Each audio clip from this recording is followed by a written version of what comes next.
Hey!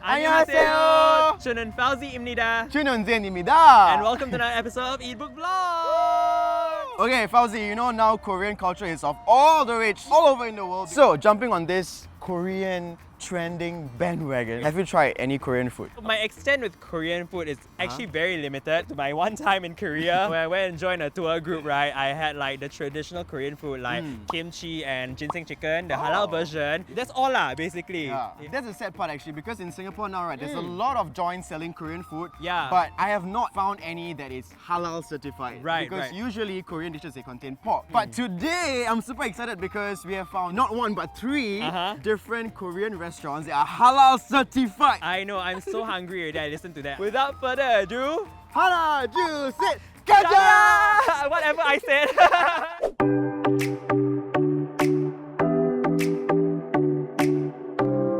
So we're now here at Mukbang Restaurant, which is located at the Viva Business Park in Chee. They've got a couple of dishes that we are gonna try, so we're very excited about it. So let's go! And the food is here! Yes! So right here we actually have the andong jimda. We've got, of course, the army stew, or traditionally called bude jjigae. The appetizer, we've got the kimchi pancake. Now, I love kimchi, right? So there's this sourish taste to it. It's a little bit got that like vade fried dough taste, which I really enjoy. And it's like very crispy, right? The sauce has like a very sweet but tangy taste. There's like some ginseng thing going on. And I think the sauce actually really complements the kimchi pancake. I agree. Okay, so right now we are going to move on to the army stew. I see it in Korean dramas, but I've never really tried it because there's always spam in it. I've never Now, had army stew, man. This one is like a personal size one. So the thing is, if you're not sharing and you want to be selfish like him, right, but eat by himself, then you can have this one. That is really good. Like, it's not too spicy. Got a kimchi taste to it. I just want to eat this all day, man. It's like a comfort food actually. There's a lot of like meat, a lot of veggies, a lot of different type of things, plus noodles also. So it really like it's a wholesome, complete meal. Saranghae bude jjigae.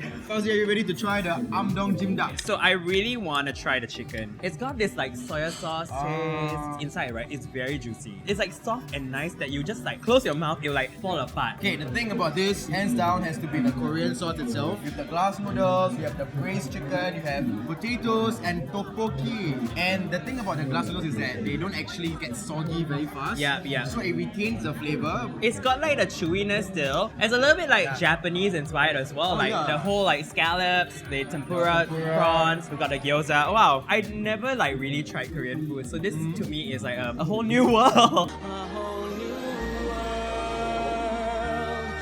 So while Zane finishes chewing up whatever he's got in his mouth, we're gonna go for dessert. We've ordered two bingsus. We've got the durian bingsu. Now I love durian. Yeah, but on the contrary, I'm not a big fan of durian, so I'm having the mango bingsu. The moment it enters your mouth, right, it melts and becomes like ice cream. Plus, like the beans at the bottom kind of adds a crunchiness to it. This is the moment I've been waiting for all my entire life. Durian flavored bingsu. I'm very impressed by this. So it really has everything. It's got like the durians. It's got a crunch from the nuts. I think a lot of durian lovers will love it. So after dessert, right, I think overall the meals right here, they really taste like Korean food. What I would imagine Korean food tastes like. Because a lot of Korean outlets, when they first came into Singapore, right, they were not halal. But I think the fact that it's halal now, like even our friends who are Muslims, they can still enjoy Korean food. It's got kind of everything that you would expect Korean food to have. Like if you watch K-dramas, these are the things that they will eat.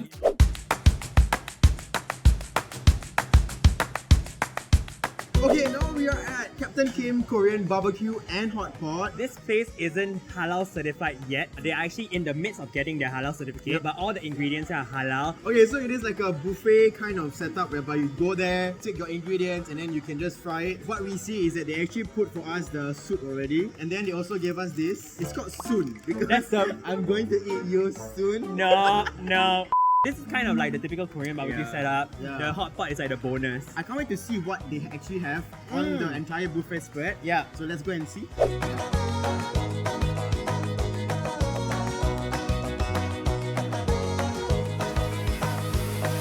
Okay, Okay, so we've got all our food. So it's got a big range of like food lah. We've taken a couple of stuff that are perfect for the grill. We've also taken some stuff perfect for the hot pot. First thing you should do is put the kimchi into the hot pot. What is next in our We've got recipe? mushrooms, sausages. Yes, we love sausage. And luncheon meat. Yeah, it's a fake luncheon meat. The last one, the Oh, this chicken one. breast. What You other know things? you are- cook that one, ah? Okay. Now the challenge is, how do I know when it's cooked? Your gut, you must feel the meat. My gut might feel a different way when it's not cooked. Okay, what we have here is actually the Korean glass noodles. And it's already cooked lah. Just glass noodles with soy sauce. And then they stir fry it with vegetables. And I like that the glass noodles still have a bite. I also have the tteokbokki. The flavor is not bad. I think it's like very like a spicy flavor to it. But I think the texture of the tteokbokki is a bit too chewy. It's not like ketupat. It's not super chewy. This is like very You chewy. cannot compare ketupat with tteokbokki. They essentially made the same thing, rice. Right? Let's be honest here. Where are my Malays out there? So apparently, there's a proper way of eating Korean barbecue, and apparently it involves this giant leaf. It's almost as big as my face, guys.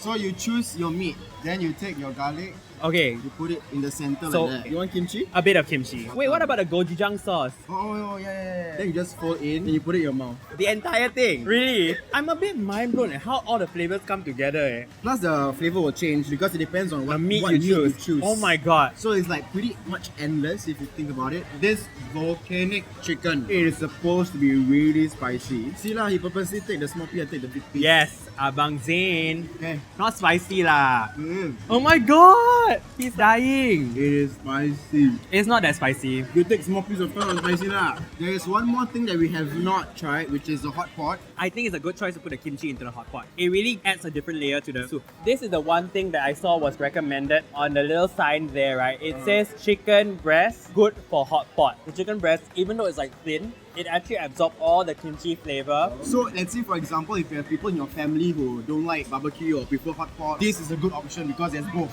I think overall, right, for all the food that you're getting, right, it's really quite value for money, especially during lunch if you're a student. All this, right, for lunchtime, right, it's only $13.90 plus. Yeah. Lunchtime is for you to eat easy. Then when you come for dinner, it's a little bit more upgraded version, a little bit more fancier meats. We got muttons, got seafood. You know, you want an easy, light, fun lunch with your friends, maybe lunchtime would be great. Yep. But you want more substantial, maybe dinner would be better. Of course, the prices will be different lah. Okay, so currently we are at our last Korean food stop for the day and we are at Hana. And over here, they serve Korean fusion dishes. Alright, so we've got our food here, and this is very different from the places Yeah, we've been very, to very, very. previously. One of which, right, these dishes are actually quite Instagrammable. So to start off our meals, we're gonna start with our drinks. Yep. So cheers. Cheers to that.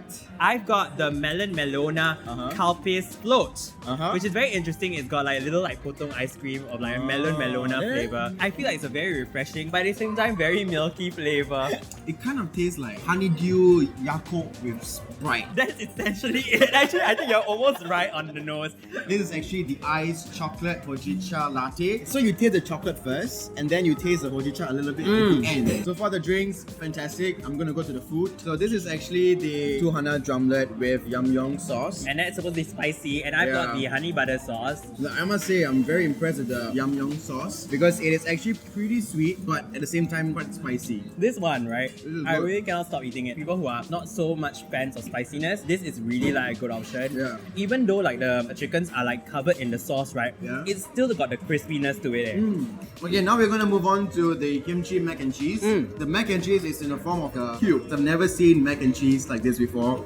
No, okay, so the kimchi flavor comes in a little bit later. You can taste the cheese very Yeah. prominently. But it is actually really good. Like, I would never have thought to combine kimchi with mac and cheese in a cube form. I'm curious to see how this taste will change with the sauce itself. Yeah, it tastes like chicken rice chili. For me, as a person who loves cheese and loves Korean food, this fusion is not a miss, it's a hit. Here come, let's try the strip loin bab. I must say that the rice is very flavorful. And the strip loin is actually pretty soft. Yeah. So when you bite into it, it comes off really easily. And also, there's an onsen egg right on top, and then you mix it in. Okay, last on the plate, we actually have the seafood ciopino. So the seafood ciopino is actually like Italian inspired. So this is like more Korean style. First impression, it looks a bit like the laksa color. We've got all sorts of different like seafood in there. It's like a creamy miso soup. It's not sour, it's not spicy, it's not sweet. It's like just nice. It's umami! The thing is, if you like seafood like I do, then Yeah. you would definitely enjoy this. Okay, so we've got desserts. What is a better way to end it with some ice cream and waffles? This is the doenjang ice cream. What is doenjang? It is fermented soybean paste from Korea, so it's really interesting. Plus, like, this is the only place where they actually have this flavored ice cream. Yeah. Then there is also these things. This is not like fish skin, It's not, it's actually seaweed. We've Yeah. got the apple compote, which has a bit of cinnamon as well.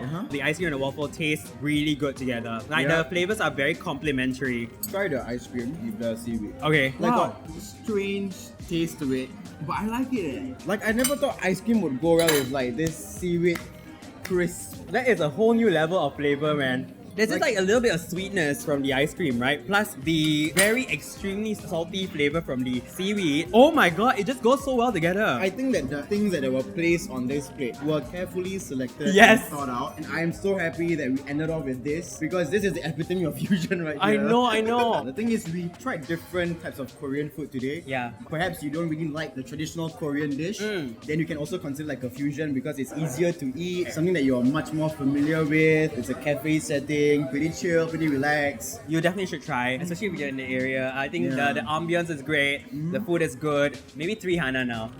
3 stars. Hana. 5 Damn, Hana. Hana. And we are done! I'm extremely full. Out of all the 3 places, right, the first one, the mukbang, what was your favorite? My standout would have to be the durian bingsu. For me, as a non-durian lover, my favorite would have to be the army stew. After mukbang, we went Yep. to Captain Kim! Yes, I've never really been to a Korean barbecue place before, and you taught me like how to properly eat it with the lettuce wrap. I think mine would have to be the fact that they also have a hot pot. So it is basically variety for value for money. So the double V.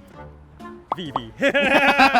And then last but not least, we went to Hana, which is a fusion Korean restaurant. I think the winner has to be like the 2 Hana drumlets because it's like really, really juicy, but then it's crispy on the outside and Yeah. the sauce is just fantastic. I must give a shout out to the ice cream and the waffle, right? Oh my god, when you eat it with the different things, what a flavor explosion. That is it for our experience at the halal Korean Yeah. restaurants in Singapore. The thing is, I'm actually really surprised because like there are actually halal Korean places in Singapore, which now we can actually eat it as Muslims. Right. I mean, if you guys are like us and you're always on the lookout for good halal cuisine, right? Yeah. We want you to tell us in the comments below what halal cuisine you would like us to try next. Thank you very much for watching this episode of Eatbook Vlogs. And as always, you can watch our other videos over there. Remember to like, share, and subscribe.